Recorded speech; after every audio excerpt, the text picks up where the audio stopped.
Di saat Bos Jung yang kalah dan terjepit, ia lalu menyuruh sekretarisnya untuk menceritakan kejadian yang sebenarnya. Saat itu sebenarnya asisten Bos Jung sudah menyuruh Yoon-hee untuk menghubungi keluarganya agar dapat menebusnya dan juga bisa segera bebas dari tempat ini. Namun saat Yoon-hee menghubungi rumahnya, In-hae tidak berada di rumah sehingga tidak ada yang mengangkat telepon. Yoon-hee akhirnya menghubungi seorang bapak tua pemilik toko market yang dekat dengan rumahnya. Namun yang datang ke sana bukanlah pak tua tersebut, melainkan seorang pria muda yang berpakaian rapi. Pria itu langsung menebus Yoon-hee dan langsung membawanya pergi. Dengan berbekal nomor telepon pak tua pemilik toko, In-hae pun bergegas menuju ke sana. Sementara itu, In-hae kini sedang dibawa seorang pria bernama Jung-woo. Karena merasa lapar, Jung-woo menghentikan mobilnya di sebuah rest area. Melihat Yoon-hee tertidur, Jung-woo pun pergi meninggalkannya di mobil. Kesempatan ini digunakan oleh Yoon-hee untuk kabur, namun sayangnya aksinya tersebut diketahui oleh pria itu. Jung-woo menemukan Yoon-hee yang kini tengah di dalam bus. Yoon-hee sempat berteriak dan meminta tolong pada penumpang. Namun Jung-woo berpura-pura menjadi kakaknya dan mengatakan kalau adiknya sedang mengalami gangguan mental. Beberapa saat kemudian, Jung-woo menerima sebuah telepon dari bosnya yang bernama Yong-jung. Ternyata dialah orang yang menyuruh Jung-woo untuk menebus Yoon-hee dan membawanya. Di sisi lain, In-hae sedang dalam perjalanan menuju toko market milik pak tua. Karena tak tahan dengan teriakan Sang-man di bagasi, In-hae pun menabrakkan bagasi mobilnya. Setelah itu, In-hae mengeluarkan dan melepaskan Sang-man.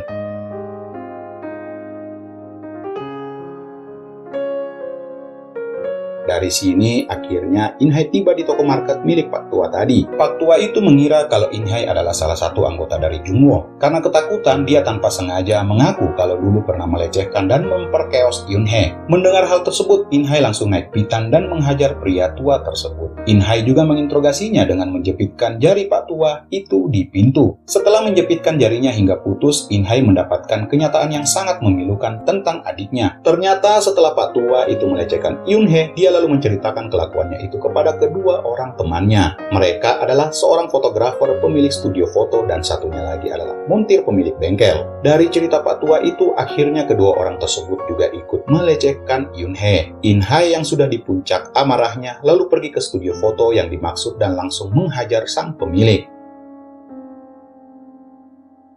Setelah itu, In-hae mendatangi pemilik bengkel yang sudah melecehkan In-hae juga. Dan tanpa ampun, In-hae langsung menghujamkan palu godam ke tangan pria itu. In-hae juga menanyakan kepada pria itu tentang keberadaan sang adik. Dari pengakuannya, In-hae pun sangat terkejut ternyata orang yang membawa adiknya adalah Yong-jun. Karena merasa sudah sangat muak dengan kelakuan pria-pria itu, akhirnya In-hae membunuh pemilik bengkel tersebut. Lalu kita dibawa flashback kenapa In-hae bisa sampai di penjara. Ketika si pemilik bengkel tengah melecehkan Yoon-hee, ternyata dia melakukan hal tersebut di sebuah mobil yang ternyata adalah milik Yong-jun. Setelah kejadian itu tak sengaja, celana dalam Yoon-hee malah tertinggal di dalam mobil. Hal itu membuat Yong-jun penasaran dan mencari tahu siapa pemilik CD tersebut. Saat dia menanyakan ke pemilik bengkel dan mengetahui bahwa itu adalah milik Yoon-hee, Yong-jun pun akhirnya ikut-ikutan melecehkan Yoon-hee. Dan parahnya, semua perbuatan yang dialaminya itu ternyata In-hae tidak pernah menceritakan kepada sang kakak. In-hae yang merasa telah terjadi sesuatu pada adiknya, ia pun mulai membuntutinya. Akhirnya kecurigaan ini mulai terjawab. Saat pulang sekolah, Yoon-hee terlihat dibawa oleh seseorang masuk ke dalam mobil. Mobil itu membawa Yoon-hee ke sebuah hotel. Saat di kamar, Yoon-hee lalu dipaksa meminum obat-obatan oleh Yong-jun. Saat hendak diperkeos oleh Yong-jun, In-hae tiba-tiba muncul untuk menolongnya. In-hae langsung masuk ke kamar tersebut dengan membawa sebuah obeng.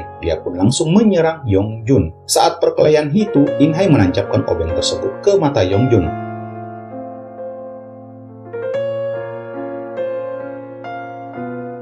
Karena kejadian itulah, In-hae akhirnya dimasukkan ke dalam penjara. Dan setelah kejadian itu, Yong-jun yang merasa dendam akhirnya menyuruh Jung-woo untuk membunuh Yoon-hee. Namun Jung-woo ternyata tidak tega melakukan hal itu. Dia juga berbohong pada Yong-jun bahwa tugasnya untuk membunuh Yoon-hee sudah diselesaikan. Yong-jun akhirnya mengetahui kalau Yoon-hee masih hidup. Dia pun menghajar Jung-woo dan menyuruhnya untuk menyelesaikan misinya itu. Kalau tidak, maka Jung-woo juga akan dihabisi. Kembali ke saat sekarang, In-hae yang mendapatkan nomor Jung-woo dari pemilik bengkel, ia pun mencoba untuk menghubunginya. Di sini Jung-woo ingin membuat kesepakatan dengan In-hae. Kalau In-hae bisa membunuh Yong-jun, maka ia akan melepaskan sang adik. Berbekal pisau milik Sang-man di dalam mobil, In-hae akhirnya pergi menuju ke rumah Yong-jun. Saat Saat akan menembak kepala Yongjun, In-hai yang lengah membuat pistolnya terjatuh dan harus bertarung dengan anak buah Yongjun. Setelah berhasil mengalahkan satu persatu anak buah Yongjun, In-hai pun berusaha mengejarnya. Saat kejar-kejaran mobil, In-hai sempat menembaknya. Namun mobil In-hai terperosok dan membuat ia kehilangan jejak Yongjun.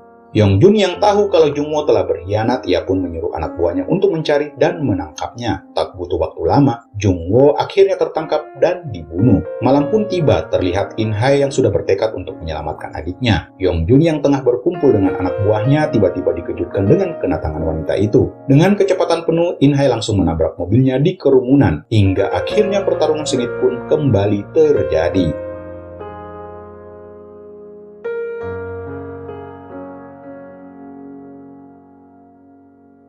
Meskipun kewalahan, akhirnya In-hai mampu mengalahkan semua anak buah Yongjun, lalu menuju ke ruang tempat di mana Yoon-hye disekat. Namun di sana sudah ada Yongjun yang menunggunya. Mau tidak mau, In-hai harus bertarung sekali lagi. In-hai yang sempat terkena tusukan akhirnya berhasil melumpuhkan Yongjun dan terus memukulinya sampai pria itu tewas. Setelah perjuangan yang sangat berat, In-hai akhirnya bisa menyelamatkan sang adik serta film pun berakhir. Sekian alur cerita film berjudul No Mercy. Lebih kurangnya mohon dimaafkan. Singkat kata, sampai jumpa di video-video alur film selanjutnya. Saya Tama, undur diri. Salam jangan lupa bahagia.